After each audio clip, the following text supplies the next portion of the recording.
Hello दोस्तों, Hitachi का ये AC bureau of energy efficiency government of India के द्वारा फेल्ड पाया गया है एनर्जी एफिशिएंसी पैरामीटर्स में। तो क्या आप भी अपने लिए एक एसी खरीदते वक्त ऐसी कोई गलती तो नहीं कर रहे हैं जिससे आपके पैसे बर्बाद हो सकते हैं?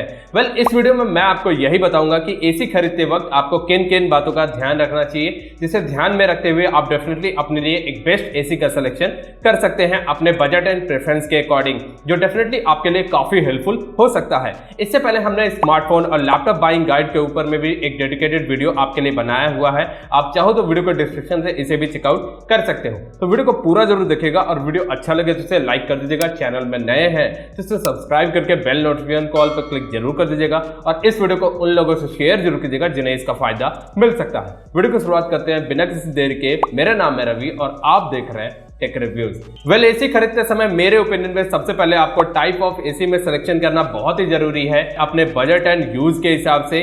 करंटली एसी मार्केट में आपको मेनली दो तरह के एसी देखने को मिलते हैं। पहला है विंडो एसी और दूसरा है स्प्लिट एसी। विंडो एसी जहां आपका सिंगल यूनिट के साथ आता है, वहीं स्प्लिट एसी में आपको इंडोर एंड आउटडोर दो यूनिट देखने को मिलता है। इसके बाद पावर सेविंग में विंडो एसी आपका लेस पावर सेविंग होता है, वहीं स्प्लिट एसी आपका कंपैरेटिवली बेटर पावर सेविंग होता है। नेक्स्ट कूलिंग में आपको विंडो एसी में लिमिटेड कूलिंग का ऑप्शन देखने को मिलता है, वहीं स्प्लिट एसी में आपको वाइड ब्लोअर के वजह से better and faster cooling receive होता है। इसके बाद नॉइज लेवल में विंडो एसी में आपको लाउडर ऑपरेशन देखने को मिलता है, वहीं स्प्लिट एसी में आपका compressor and condenser outside unit में प्लेस होने की वजह से रूम के अंदर मिनिमम नॉइज रिसीव होता है। पर इंस्टॉलेशन में आपका विंडो एसी इजीली हो जाता है, वहीं स्प्लिट एसी में इंस्टॉलेशन स्लाइटली डिफिकल्ट होता है। और अगर प्राइस की बात करेंगे तो विंडो एसी स्लाइटली चीपर होता है, वहीं स्प्लिट एसी आपका नॉर्मली विंडो एसी से कॉस्टली होता है। तो अगर आप एक ऐसा एसी चाहते हैं जिसमें कि आपको इंस्टॉलेशन और अनइंस्टॉलेशन में ज्यादा प्रॉब्लम ना हो, रिलेटिवली अफोर्डेबल हो, इजी टू रीलोकेट भी हो और इजीली मेंटेन भी किया जा सके, साथ ही साथ आपके रूम में एक विंडो भी हो जहां की उसे इंस्टॉल भी किया जा सके, तो ऐसे में आप विंडो एसी की तरफ जा सकते हैं। पर अगर आपको एक ऐसा एसी चाहिए जिसमें कि आपको better and faster cooling and power saving option हो, नॉइज लेवल कम हो और आप उसे किसी भी वॉल में इंस्टॉल कर सके, तो फिर आपको स्प्लिट एसी का चुनाव करना चाहिए। नेक्स्ट, एसी खरीदते समय आपको सेकंड नंबर पे अपनी रिक्वायरमेंट के हिसाब से कूलिंग कैपेसिटी के ऊपर में भी ध्यान देना चाहिए, जिसमें कि आपको काफी सारे पैरामीटर्स को कंसीडर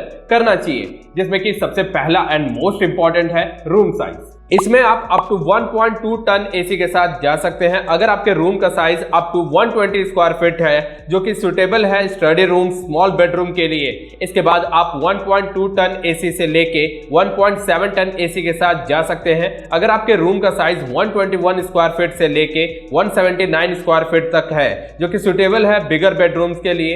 नेक्स्ट, आप 1.8 टन एंड अबव एसी के साथ जा सकते हैं अगर आपके रूम का size 180 square feet and above है, जो कि सुटेबल है बिग लिविंग रूम्स के लिए। पर सिर्फ रूम साइज ही काफी नहीं है कूलिंग कैपेसिटी के लिए, इसके अलावा भी काफी सारी चीजें हैं जो आपको ध्यान में रखना चाहिए, जैसे कि आपका रूम टॉप फ्लोर या थर्ड फ्लोर से हायर में तो लोकेटेड नहीं है, रूम का सीलिंग हाइट 10 फीट से ज्यादा तो नहीं है, रूम का टेम्परेचर आपका नॉर्मली 40 डिग्री सेल्सियस तो नहीं रहता है, रूम में आपका मल्टीपल विंडो या लार्ज विंडो तो नहीं है, साथ ही साथ रूम में आपका डायरेक्टली सनलाइट का एक्सपोजर तो नहीं है।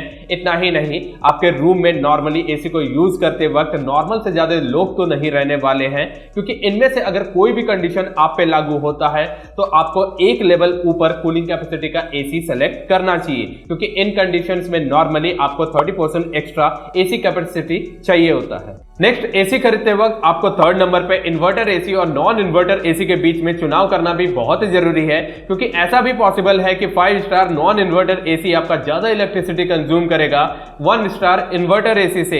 इसलिए आपको एसी खरीदते वक्त ये पता होना चाहिए कि उस पर्टिकुलर एसी में आपका इन्वर्टर टेक्नोलॉजी है या फिर नहीं। सही सुना आपने, इन्वर्टर टेक्नोलॉजी है या फिर नहीं, क्योंकि इसका आपके घर के इन्वर्टर से कोई लेना देना नहीं है। एक्चुअल में इन्वर्टर टेक्नोलॉजी बेस्ड एसी में आपका वेरिएबल फ्रीक्वेंसी ड्राइव का यूज किया जाता है, कंप्रेसर स्पीड को मैनेज करने के लिए। और ऐसे में इन्वर्टर टेक्नोलॉजी बेस्ड एसी में आपका compressor motor continuously running position में होता है, जिसका कि वेरिएबल स्पीड का फ्रीक्वेंसी आपके नीड और सराउंडिंग टेम्परेचर के ऊपर में एडजस्ट होता रहता है। और इसके वजह से आपका एसी का इलेक्ट्रिसिटी कंजम्पशन और इलेक्ट्रिसिटी बिल कम होता है। नेक्स्ट, आपका एसी अपने डिजायर्ड टेम्परेचर तक जल्दी पहुंच पाता है, जिसके वजह से आपको कंसिस्टेंट कूलिंग मिल पाता है और ये लॉन्ग लास्टिंग भी होता है। इतना ही नहीं, इन्वर्टर टेक्नोलॉजी बेस्ड एसी में आपको कंपैरेटिवली नॉइज लेवल कम देखने को मिलता है। वहीं नॉन इन्वर्टर बेस्ड एसी में आपका compressor motor bar bar on off होता रहता है, जिसके वजह से एसी का इलेक्ट्रिसिटी कंजम्पशन ज्यादा होता है। इसके बाद नॉन इन्वर्टर बेस्ड एसी को अपने डिजायर्ड टेम्परेचर तक पहुंचने में ज्यादा टाइम लगता है इन्वर्टर एसी के तुलना में। साथ ही साथ इसमें आपका अप्लायंसेस लाइफ टाइम भी मॉडरेट होता है। पर नॉन इन्वर्टर बेस्ड एसी आपका लेस एक्सपेंसिव होता है इन्वर्टर टेक्नोलॉजी बेस्ड एसी से। ऐसे में आपके एसी का रिक्वायरमेंट दिन भर में सिर्फ और सिर्फ 1 से 2 घंटे का है और उसमें भी आपके रूम का डोर काफी फ्रीक्वेंटली ओपन होता रहता है, तो फिर आप नॉन इन्वर्टर बेस्ड एसी के साथ जा सकते हैं। वहीं अगर आपको एसी लंबे ड्यूरेशन के लिए यूज करना है, लंबे समय तक के लिए यूज करना है, तो फिर आपके लिए एक इन्वर्टर एसी एक फायदेमंद चुनाव हो सकता है। नेक्स्ट पॉइंट पे जाने से पहले आपसे रिक्वेस्ट करना चाहूंगा कि अगर आपको वीडियो अच्छा लगा हो तो वीडियो को लाइक जरूर कर दीजिएगा। चैनल में नए हैं तो इसे सब्सक्राइब करके बेल नोटिफिकेशन कॉल पर क्लिक जरूर कर दीजिएगा, क्योंकि आप में से 99% लोगों ने चैनल को सब्सक्राइब नहीं किया हुआ है। तो अगर आप फ्यूचर में भी इसी तरह का वैल्यूएबल कंटेंट देखना चाहते हैं तो प्लीज चैनल को सब्सक्राइब जरूर कर दीजिएगा। वैसे वीडियो के डिस्क्रिप्शन में हमने अलग अलग रिक्वायरमेंट के हिसाब से आपको एसी सजेशन ऑलरेडी प्रोवाइड किए हुए हैं, आप चाहो तो उसे चेकआउट कर सकते हो।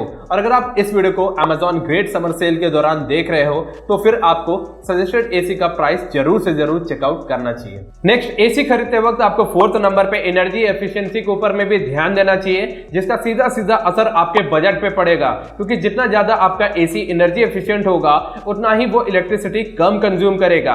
और इसे आप इजीली स्टार रेटिंग पैरामीटर से चेक भी कर सकते हैं। ऐसे में जब भी आप एसी परचेस करने जाओ, आप ये इंश्योर करो कि आपको एक updated star rated level AC model ही मिल रहा हो, क्योंकि साल 2022 में BEE यानी bureau of energy efficiency government of India ने स्टार रेटिंग क्राइटेरिया को अपडेट कर दिया था, जिसके अनुसार 5 स्टार रेटेड स्प्लिट एसी के केस में आपको मिनिमम 5 ISEER रेटिंग रिसीव होना चाहिए। अच्छे केस में ये आपको 5.2, 5.3 या इससे ज्यादा का भी रिसीव हो सकता है। सेम चीज विंडो एसी के केस में आपको 5 स्टार रेटेड विंडो एसी में मिनिमम 3.5 ISEER रेटिंग रिसीव होना चाहिए करंट अपडेट के हिसाब से। इसके बाद आपको एनर्जी एफिशिएंसी में ये ध्यान रखना चाहिए कि आप ऐसा कोई भी एसी बाय ना करें जिसमें कि आपका स्टार रेटिंग लेवल ना लगा हो।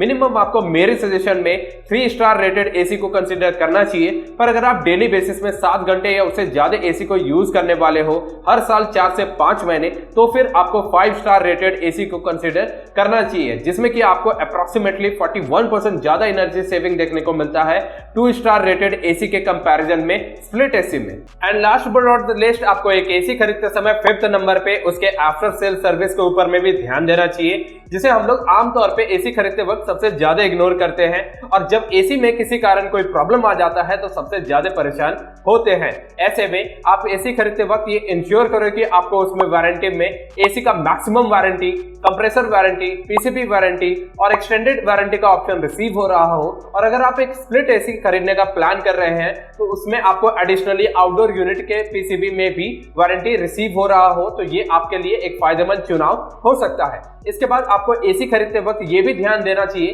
कि उस पर्टिकुलर ब्रांड का आपके लोकेशन में सर्विस सेंटर अवेलेबल है भी या फिर नहीं। सो इन सारी चीजों को ध्यान में रखते हुए आप अपने लिए एक बेस्ट एसी का सिलेक्शन कर सकते हैं अपने बजट एंड प्रेफरेंस के अकॉर्डिंग। इसके अलावा भी काफी सारी चीजें होती हैं जिसे आप चाहो तो ध्यान में रख सकते हो, जैसे कि aluminium coil versus copper coil AC में आपको हमेशा कॉपर कॉइल एसी को ही प्रेफर करना चाहिए, क्योंकि इसमें आपको better cooling speed, corrosion resistant option, high durability और इजी टू मेंटेन करने का ऑप्शन मिल जाता है। इसके बाद आपको एक एसी खरीदते समय जितना हो सके below 40 dB noise level AC को ही प्रेफर करना चाहिए, जिसमें कि आपको स्प्लिट एसी के केस में एक एडवांटेज देखने को मिलता है। नेक्स्ट, आपको एक एसी खरीदते समय सुटेबल स्टेबलाइजर को भी कंसीडर करना चाहिए एक्स्ट्रा वोल्टेज फ्लक्चुएशन को अवॉइड करने के लिए। साथ ही साथ आप additional features like auto clean, auto start, dehumidification, sleep mode, 4-वे swing, turbo mode, smart feature, app control और वाईफाई कनेक्टिविटी जैसे फीचर्स में से अपने नीड्स एंड प्रेफरेंस के अकॉर्डिंग एसी का सिलेक्शन आप कर सकते सकते हैं। उम्मीद करता हूं ये वीडियो आपके लिए काफी हेल्पफुल रहा होगा और इस वीडियो के हेल्प से आप अपने लिए एक बेस्ट एसी का सिलेक्शन कर पाएंगे। वैसे वीडियो के डिस्क्रिप्शन में हमने अलग अलग रिक्वायरमेंट के हिसाब से काफी सारे एसी सजेशन आपको ऑलरेडी प्रोवाइड किए हुए हैं, आप चाहो तो उसे चेकआउट कर सकते हो। फाइनली वीडियो अगर अच्छा लगा हो तो इसे लाइक कर दीजिएगा, चैनल में नए हैं तो इसे सब्सक्राइब करके बेल नोटिफिकेशन कॉल पर क्लिक जरूर कर दीजिएगा और इस वीडियो को उन लोगों से शेयर जरूर कीजिएगा जिन्हें इसका फायदा मिल सकता है। मैं मिलता हूं आपसे नेक्स्ट वीडियो में।